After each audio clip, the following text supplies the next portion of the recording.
Greenwell, control number 00902183. Date of initiation, April 27, 1974. Omega chapter, September 7th, 2012. Brother Greenwell's accomplishments. Brother Greenwell served as our keeper of records and seals. Brother Greenwell served as our keeper of finance. Brother Greenwell was awarded the Chapter Omega Man of the Year one time. Brother Greenwell was awarded the Chapter Perseverance Award, 1997. Brother Greenwell was a stalwart member of our Mardi Gras committee. He was our parade marshal of the annual Martin Luther King Day Parade. He's a retired lieutenant colonel from the United States Army. He was the very first black police officer at the Monterey Police Department. He retired as a GS-13 in the Civilian Personnel Office located on Fort Ord. But perhaps his most defining accomplishment, he was the founding president of the NAACP Salinas Branch, 1959. The history of the National Association of Advancement of Colored People in the Monterey County involved the founding of two branches of the NAACP, the Monterey Branch and the Salinas Branch. The first of two branches, the Monterey Peninsula Branch, was founded in 1952. Its primary founder was Reverend Wellington Smith Sr., then the pastor of First Baptist Church of Pacific Grove, the oldest black church in the Central Coast region. The Salinas Branch was formed 7 years later in 1959. Its primary founder was Mr. William Caesar Greenwell. In those days, the two branches were responsible for bringing awareness to the fact that racism and racial discrimination in all their forms was rife, viral, and institutionally entrenched. In those early days, both branches, under the leadership of those two bold presidents, led successful struggles that began to break down barriers for blacks and other minorities in housing and employment, as well as both branches took strong stances against racist police practice directed towards blacks and others that often culminated in taunts, threats, beating, and wrongful incarceration. Leaders of both branches, especially these two presidents, endured long periods of threats to their persons as well as their lives, of their families, and they, the branch that led, never faltered in their struggle to rid this county of its most abject form of racism and discrimination.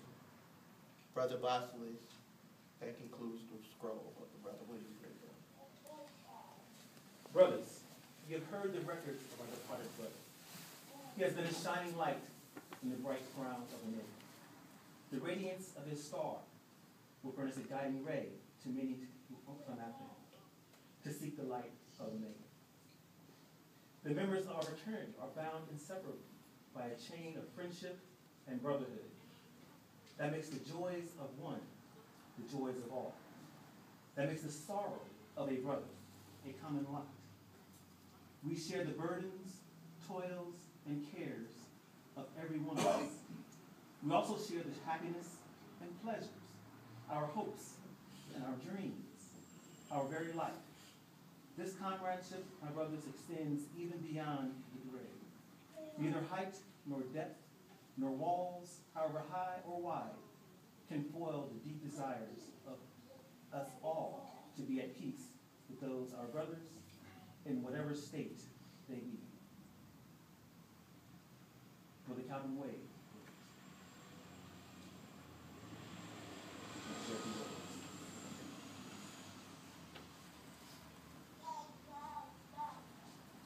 I thought about this and I said, well, you know,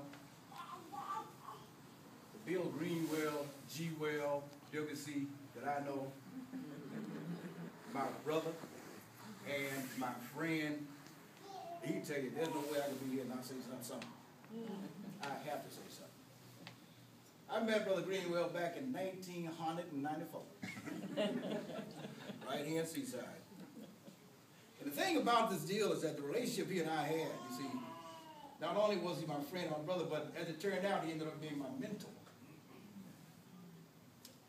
Very, very special man. You have to understand. To like these guys that you're looking at here, to love these guys, you got to be special. Okay?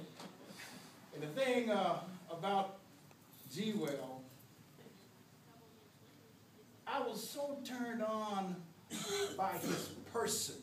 You know, if you knew anything about Greenwell, the first thing you know is that he was unassuming, very quiet, private person, non-pretentious, don't get too high, never gets too low. His whole program was right here. That's smooth sailing. But the more I got to know him, the more I got to understand too, don't let the smooth taste food. Know my brother. And you know, for the time and the times that we were together in many different circumstances, I got to watch this guy that was so full of character. I've heard about character, of course, we've all had it. But to see somebody that embodies truly what the interpretation of charactership is, it's kind of scary. You know what I'm saying? Like, now how come he always do right? Brother, you know, the rest of us throwing rocks. You don't want no rocks? Well, participate. You know why? Because it wasn't right. It was not right. That's WC. Why did I call him WC? Because Joan Greenwell told me I could call him WC. That's why. He Greenwell everybody else. But he's always been WC because Joan said, it's all right. And you know, the thing I learned about him was that, and the thing he taught me that you've always got to bring something to the table. Don't come there empty-handed. Don't come on the wrong side of the situation and you don't know what it is that you represent yourself, you know. Come ready. Come ready for the fight. I learned this from WC. This brother showed me in so many ways that if you take the time, his biggest thing was that he believed in giving any and everybody the full doubt of full dignity and respect. It didn't matter who you were. And I would say, but gee, well, I just don't like him. I'm sorry, I'm human. And, old thug from the old days.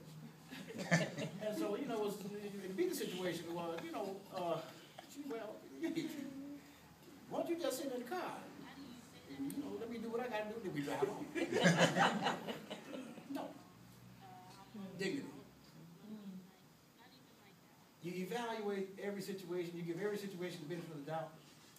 Do what you got to do, whatever your business is, and then you move on. That was my man.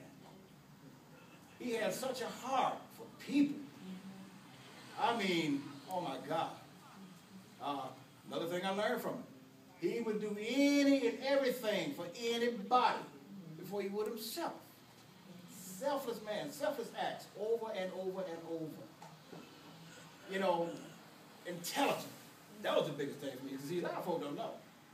At the time that he became the first police officer for Monterey Police Department, the first African-American police officer, well, the folks is, back in those days, it just wasn't too popular to be an African-American, period.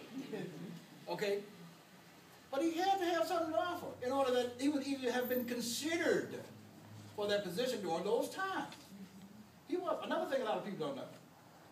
But Brother Greenwell was on the faculty of the Army Command Staff College.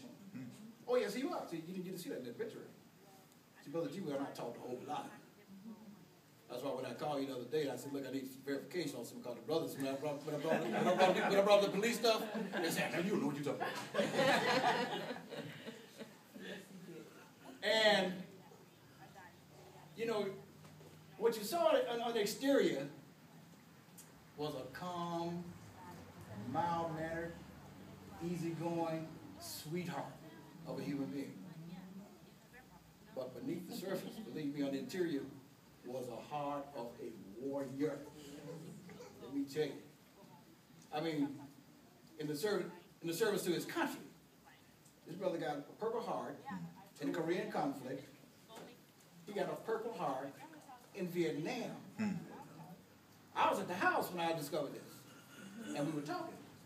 And so I asked, I said, so, well, Bill, because, you know, I kind of looked at it. I said, well, that's two. I said, how did you get two Purple Hearts? You know what John said? Because he couldn't get it right the first time.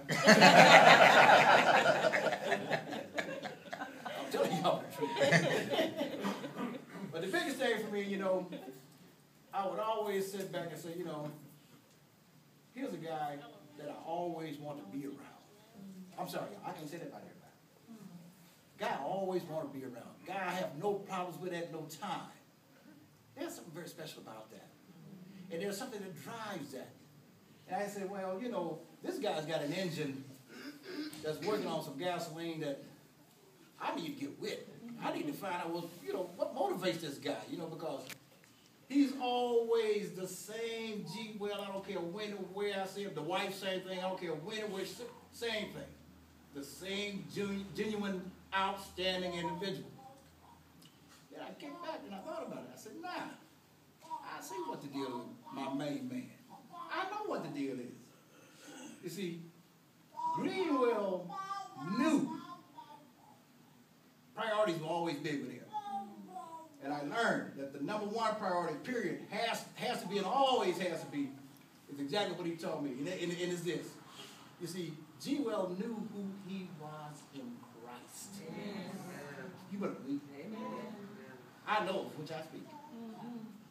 This brother knew that Jesus Christ, my Lord and Savior, and I hope yours, paid the ultimate sacrifice on his behalf and yours, so that according to the contract, as he used to talk to me about, according to the contract, if you do it right, if you get it right, if you obey your father's commandments, all right, if you ain't out there missing the mark too often for the 24/7 can on, then hopefully you will be in a position where you will be a chosen one of those to be able to enjoy the bounties of everlasting salvation. You see, I don't care what y'all say. I don't care how you cut it, how you slice it, how you divide it, multiply it, whatever. That's the deal. That's the deal. You see, everything else going on around here is ancillary.